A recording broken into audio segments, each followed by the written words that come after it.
ઘણા ગુરુઓ કરેલા હશે પણ ગમ નથી કે ઘટ કેને કહેવાય.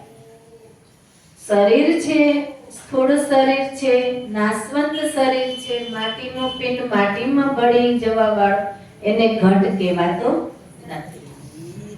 ગુરુમાએ ઘણીવાર ગમ તમને આપેલી સાનભાન કરેલી છે, ઘટ કેને કહેવાય.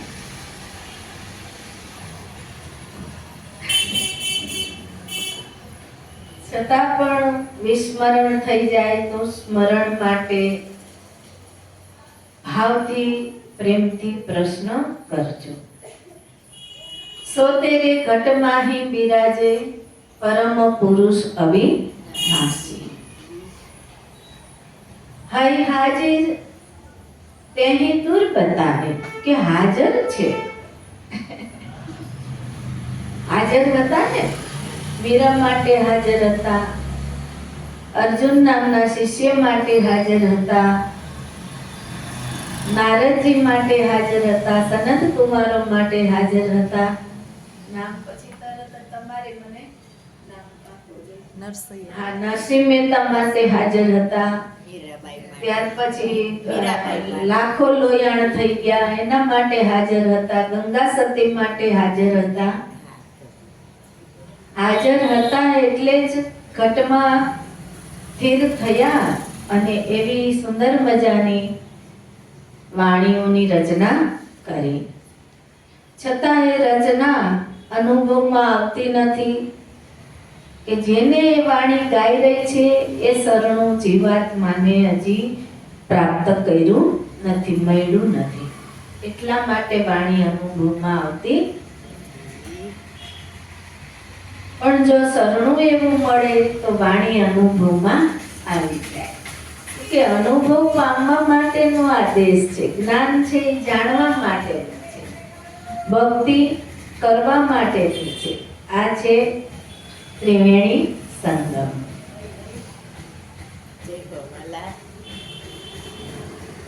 ગંગા, યમુના અને સરસ્વતી. એ પણ ઘણીવાર ગુરુમાએ પ્રત્યક્ષ શાંત કરીને બતાવેલું છે. ગંગા, યમુના અને સરસ્વતી.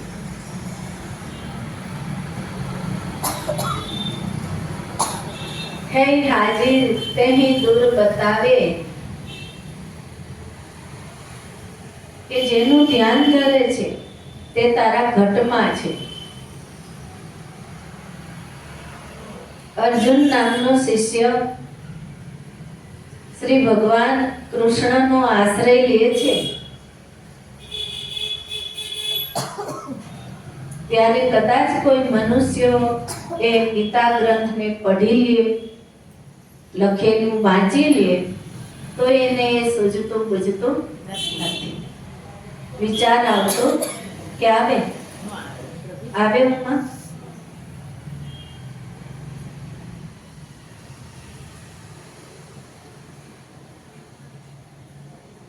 ઘણા એમ કીધું કે ઘટ ખોજો તો એ આપણે ખોજી શકતો નથી. સાચા સદગુરુ મળતા આ બધું પ્રત્યક્ષ થઈ જાય છે, અનુભવમાં આવી જાય છે. જય ગોપાલા, હરિ હરિ.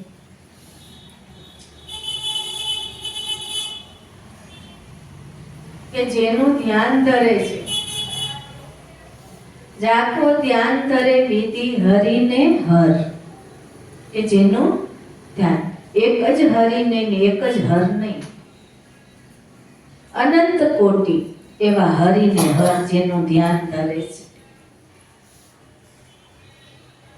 મુનિજનો સહસ્ત્ર 88 ઘણા બધા એમ કરોડો જેનું ધ્યાન ધરે છે.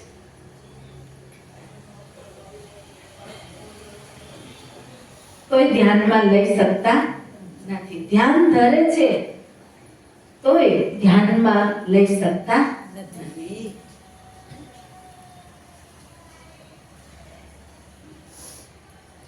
સો તેરે ઘટ માહી બિરાજે પરમ પુરુષ અવિનાશી. તો પરમ પુરુષ અવિનાશી એ શબ્દ તો આમાં પડ્યો છે. અને વસ્તુ કદાચ આમાં ગોતો તો જડતી નથી, પણ જેથી પરમ પુરુષ અવિનાશી પ્રત્યક્ષ ને પ્રગટ મળી જાય છે, અનુભવી એવા હરિગુરુ સંતો, એવા બ્રહ્મનિષ્ઠ બ્રહ્મસૂત્રીય પ્રેમ મૂર્તિ મળ્યા છે ને, એવા પૂરા મળે તો. નકર આજ જોઈએ છીએ આપણે અધૂરિયા ગુરુઓ તો ઘણા છે, જેને તેને ચાદરો દેવા વાળા ઘણાય છે, અને ચાદરો ઓઢીને ફરવા વાળા ઘણાય છે, અને વ્યસની ગુરુઓ છે. માણસોએ પણ આંધળા પીઠ થઈને એવાને ગુરુને સંત માની લે છે. અમુક વેશ ધરેલા છે, વેશ ધર્યો હોય ને વેશ ધરીને ગૃહસ્થનું ધન હરણ કરનારા, ગૃહસ્થનું ધન હરણ કરનારા એવા તો ઘણા છે સ્વામીઓ અને ગુરુઓ જગતમાં થઈ બેઠા છે. પણ આ તો બહુ રહસ્યમય વાત છે. એક જગ્યાએ પણ એવું આપણા સંત ભારત ભૂમિના બોલી ગયા છે, ન મારે ગુરુ છે ન મારે શિષ્ય છે, છતાંય પ્રત્યક્ષ મળશે વાલો. તો એ રહસ્ય સમજાવશે તો તમે સમજી શકશો. જો પરમ પુરુષ અવિનાશી મળતો નથી પ્રત્યક્ષ કે પ્રગટ, દેહ હોવા છતાંય વિદેહી છે એવો પરમ પુરુષ અવિનાશી, તો ગધું અને ફાર્યું બે હાથમાંથી ચાલ્યા જાય છે. ડાયરેક્ટ વાંચી લે છે અને મન એવું સમજી લે છે ત્યારે હાથમાંથી ગધું અને ફાર્યું બે જ ગયા જાય છે. કે આ પૃથ્વી ઉપર, આ ધરા ઉપર હજી ચેરો ગયો નથી પરમ પુરુષ અવિનાશીનો. દેહ હોવા છતાંય વિદેહી છે, હરે હરે ગુણોનો ભંડાર હોવા છતાંય ગુણાતીત છે.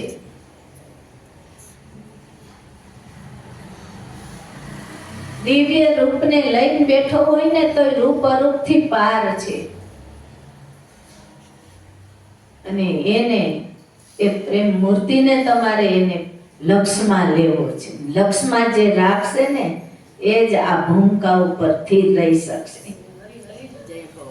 અક્ષર પુરુષોત્તમ ધામ, ભક્તિ તો ખાંડા કેરી ધાર, નહીં કાયર કેરા કામ. આવું આપણા સંતોએ વચન આપ્યું છે ને, વચન સત્ય છે. ઘણા આ ભૂમિકા ઉપર આવે છે અને કાયર બનીને ચાલ્યા જાય છે.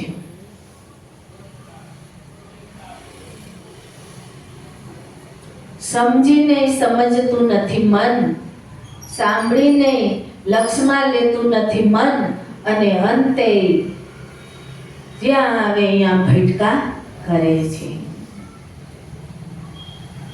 પણ પોતાની ભૂમિકામાં સ્થિર થતા નથી. હરિ હાજિર કહી દૂર બતાવે, દૂર કી બાત નિરાશી. મૃગની નાભીમાં કસ્તુરી છે, સુગંધ આવે છે,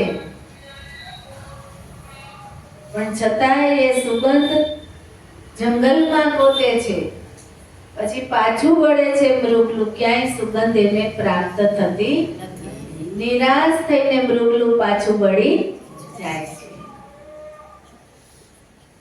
પણ એ કસ્તુરીનો માલવી અવિનાશી પુરુષ, એ કસ્તુરીનો અનુભવી અવિનાશી પુરુષ, એવું પૂરું કે આટલું રતિ ભારે ક્યાંય કાચું નીકળે નહીં. હામે સેવક કે સાધક કે શિષ્ય પણ એવો ભક્ત કે સૂક્ષ્મ બુદ્ધિથી સતવચનને વિચારવા વાળું. ત્યારે જેમ સૂર્ય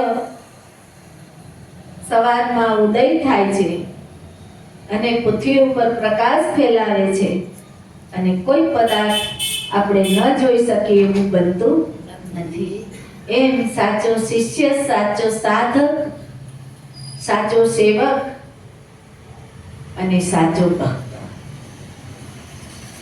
અક્ષર પુરુષોત્તમ ધામની અંદર સદગુરુ, સાચું સદગુરુનો દેશ. એ જેમ પદાર્થ સૂર્ય ઉદય થતા પદાર્થ જોઈ લે છે, એમ જ પોતે અવિનાશી પુરુષને પારખી જોઈ સમજીને સ્થિર થઈ જાય છે. પ્રકાશ, કયો પ્રકાશ? તો કે હાજરનો સૂર્ય ને હાજર જ્ઞાનરૂપી પ્રકાશ, પરમ જ્ઞાનરૂપી પ્રકાશ.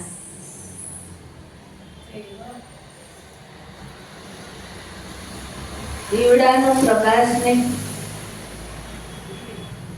કે હાલો એ કરવું લીધું, એની વાટ બનાવી, કોળિયામાં વાટ મૂકીને અંદર તેલ પૂર્યું ને પછી દીવાસળી કરીને દીવડો પ્રગટાવ્યો. એ દીવડાના પ્રકાશની વાત નથી.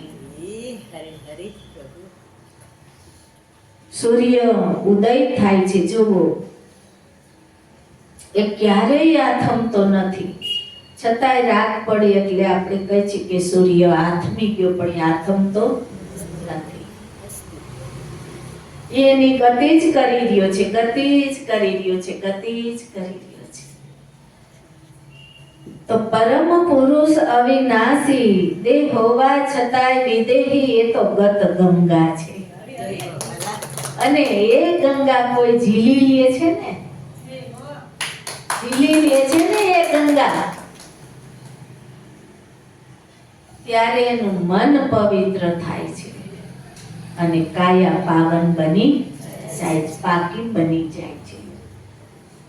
એ દેવળ બની જાય છે. કાશી, કાયા તમારી કાશી. અને એ કાયા કાશીની અંદર અહીંયા ઘટની વાત કરી. સતનામ સાહેબ, વંદતી સાહેબ.